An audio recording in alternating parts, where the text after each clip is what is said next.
Hello there, greetings and good evening. Welcome here on Victoria's birthday. Here, Monday nights look back at a classic rock album. My name is Murph and I am the host of this show. So, we're taking on an album that I've had for probably 2.5, maybe 3 years now.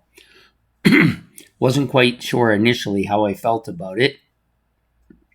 Very outside my wheelhouse, really, in a lot of ways. But has a lot of really good stuff about it, too. And for a double album, it's pretty fantastic. Most of the time, I don't like double albums, but I can't think of a single track on here that I would pull off. None. There isn't a single track on here.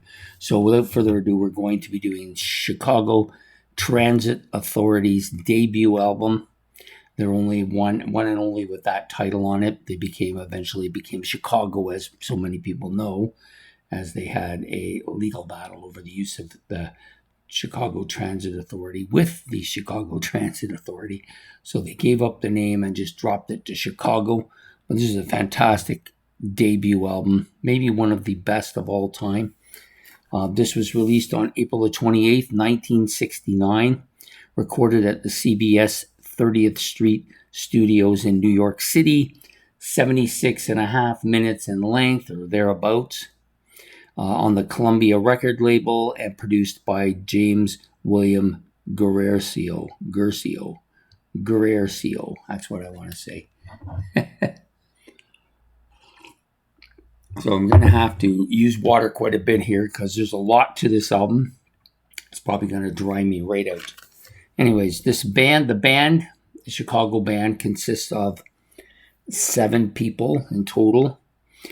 Peter Cetera on lead and backing vocals and bass, Terry Kath on lead and backing vocals and guitars, Robert Lamb on lead and backing vocals and keyboards, Lee Lonan, sorry, I don't know what I'm thinking here, on trumpet, clavs and backing vocals, James Pacow on trombone and cowbells, Walter Parazader, I'm not quite sure about this one. Parazader, I think is what it is. Walter Parazader, sax, tambourine, and backing vocals. Danny Serapin on drums and percussion. So a kind of an all-star cast here, really, in a lot of ways. Now, this is not a band I followed in my youth or even in my early adulthood or even in my late adulthood. This wasn't a band. I kind of knew their music and heard it throughout. I always kind of thought them as a big band, kind of funky, kind of soulful band that really wasn't in my wheelhouse. But I have several other albums now, and this one I think is one of the better ones. A total of 2 sides. Of course, this was recorded during the album sides when they had 2 albums with 4 sides total. I think there was actually 3 songs on each side, equaling 12 songs altogether.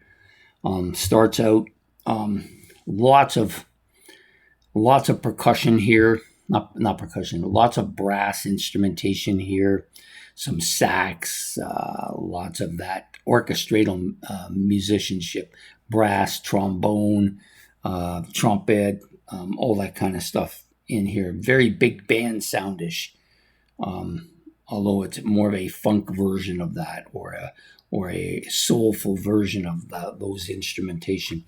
There's some absolute extraordinary guitar on this album. I wouldn't think I'm exaggerating if I said it's among the best guitar I've heard by anybody on any album. Definitely up there for sure. Some really good bass parts too throughout, very forward. For a bass player, he's pretty forward. Lots of keyboards, but not overly keyboarded album. I don't think of this album as a keyboard album. There is quite a bit of piano and keyboards and stuff on it, but I don't really think of it as dominated by that. To me, this is a brass woodwind instrumental type album with lots of stuff on it. The percussion is good and timely throughout. Lots of different percussion too, not just the drums. And some really good vocal parts too, with the lead vocals, most of it by Robert Lamb doing a bulk of the vocal parts here, lead vocal parts anyways, Terry Kath doing a little bit, and Peter Cetera doing a little bit as well. But the backing vocals and the harmony vocals are pretty good on this album as well. So overall, a big sound, lots of stuff going on, lots of interesting sound. It's never boring. Every time I listen to it, I hear something I didn't hear before, and really quite good. So we're going to break it down song by song. So it could be a little bit here. So the opening track is called Introduction, their first song on their first album. A nice brass section opening track with some heavy brass dominated parts. The vocals by Terry Kath, very deep, heavy, not too frontal. He's more laid back than Lamb is on vocals. Some slow melodic percussion parts with some brass parts mixed in. A slow, more melodic part with a lot of trumpet thrown in there. And then some heavy guitar soloing, very forward, really complex stuff. A good opening track for an album. And since they don't have a title to the album other than Chicago Transit Authority, what better way to open your album than using the word introduction, right? Next up is Does anybody really know what time it is? Nice piano opening, kind of jazzy, a little bit of a jazzy piano. I like some jazz. I just don't like for me, I guess I've determined over the course of my music listening that it's not jazz that I have the problem with, which I originally thought it was. It's the jamming part that I have a problem with. Some jamming, I guess, is okay if it fits in the song, but I don't mind jazz, as I like some bands who have a lot of jazz in them, but I don't like that meandering kind of jamming that you get with some bands. Okay, so next, then you have this nice trumpet part, rough, and some kind of rough and tumble type of drumming parts here too. Then the more up-tempo piano with some more trumpet. The vocals are clear, more forward, and more of a mid-range mixed. The vocals almost crooner-like at times on this particular track, really catchy. And the voice part is in the interlude is quite good as well. So yeah, that second track, I think it's a little better than the first one, but still both good. Then the last song on the first side, Beginnings, I think is the best track on this side of the album. Nice acoustic guitar part, catchy with a percussion and brass instrumental as kind of a backup filler there. Lamb's vocals are clear, more forward, and mid-range more than Terry Kath's vocals were. The vocal harmonies, up-tempo, some sound, multiple parts going on. A quiet part that continues throughout the track with that kind of heavy frontal drum part in there as well, bass and drum part, whatever you want to, rhythm section, I guess you could call it. The trumpet solo, multi-part, and ends with a nice percussion part as well. So this is a really good song, really catchy. I liked it quite a bit. Wasn't known to me prior to the album, unlike the previous track, which I knew from earlier hearing it on the radio and stuff. And then we moved to side number 2, which has Questions 67 and 68 is the title of the track. Nice trumpet opening with some guitar solo riff parts here. The vocals by Lamb, high, mid-range, clear, very frontal again. He likes to be up front. When he's singing, that's the dominant thing. Catchy percussion, brass, orchestratal part, really good. Strong up-tempo track. I think I like this track quite a bit as well. I'm going to flip over to the back side here. So the second track on side 2 is called Listen. Another really good track. Starts with a guitar riff and orchestratal up-tempo sound. Then a heavy frontal bass riff. This is the first time you really notice the heaviness of the bass. Really good here. Vocals by Lamb, heavy, mid-range. Almost a soulful feeling to it. Some heavy pace riffing as well, which means it's fast-paced. Strong distorted dominant guitar part, towards the back end of the song. I thought it was really quite good. Then you got Poem 58. This is one of my favorite tracks on the album, definitely in the top 2 for sure. Some really heavy electric guitar riffing, catchy, dominant, fast. There's some very distorted, heavy guitar soloing, again, very frontal, with a heavy rhythm beat section, which kind of backing the solo. So it's behind the solo, but it's dominant.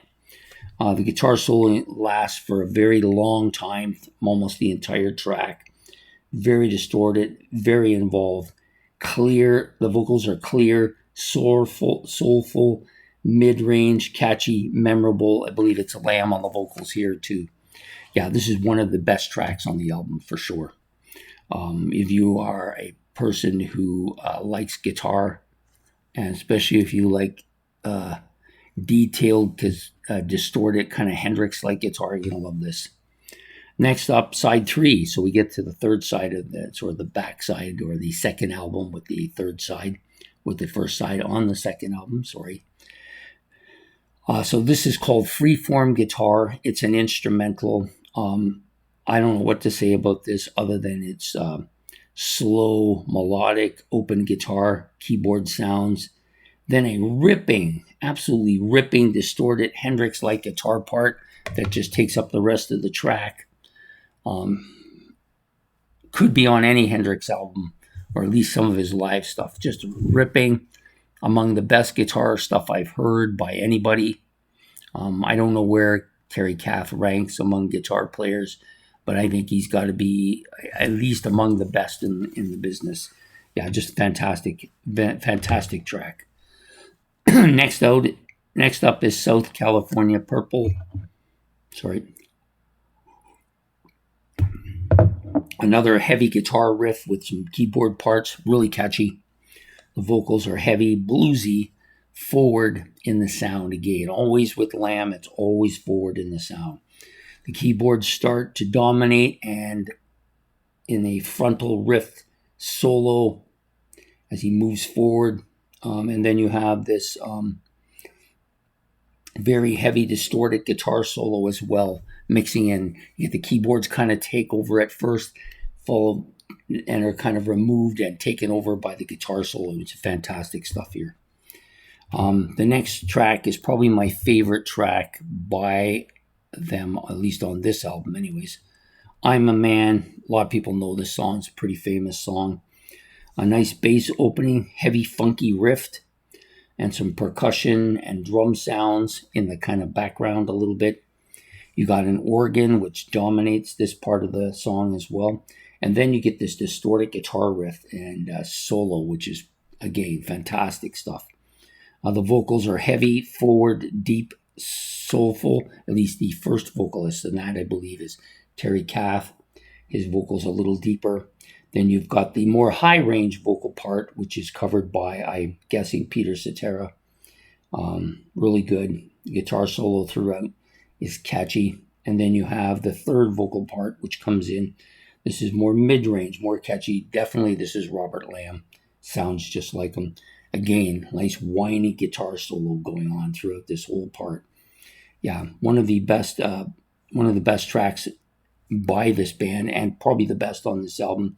Some nice heavy percussion parts as well throughout this very dominant song.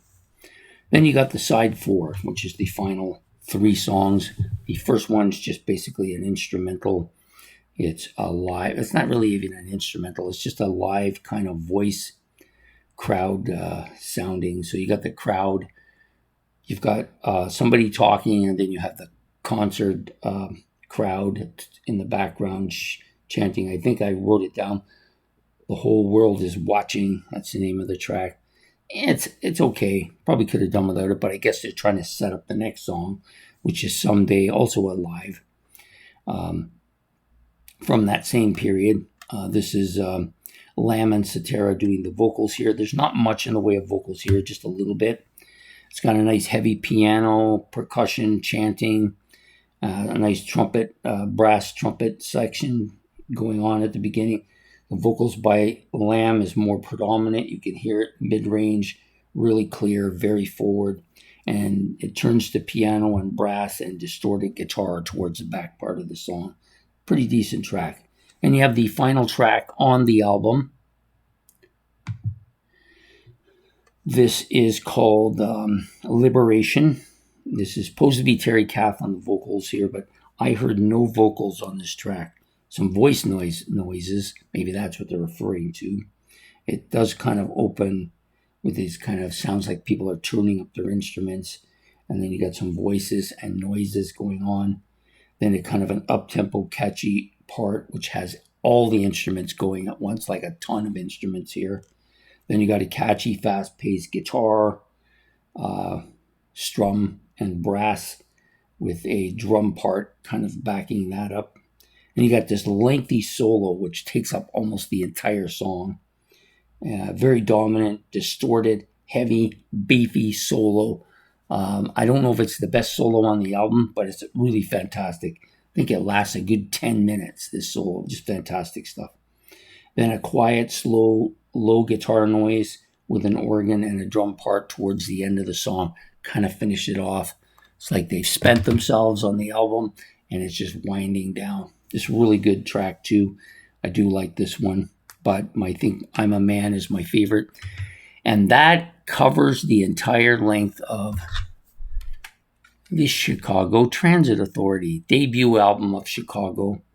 Really good. Like it a lot. Highly recommend it. If you haven't gotten into this band or you don't know anything about them, or maybe you thought the same way as I did, that they were like Earth, Wind, and Fire or one of those funk bands, you're wrong, as I was.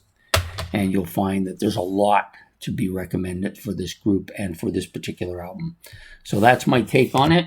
I hope you've enjoyed this album and this video. Please hit the like and subscribe. If you want to make any conversation about anything I've said, you can do that in the comment section, or about Chicago, or about the album. Anyways, I hope to see you all next Monday night for another look back at another classic rock album. Have yourself a good night, and goodbye here from the Prog Monster.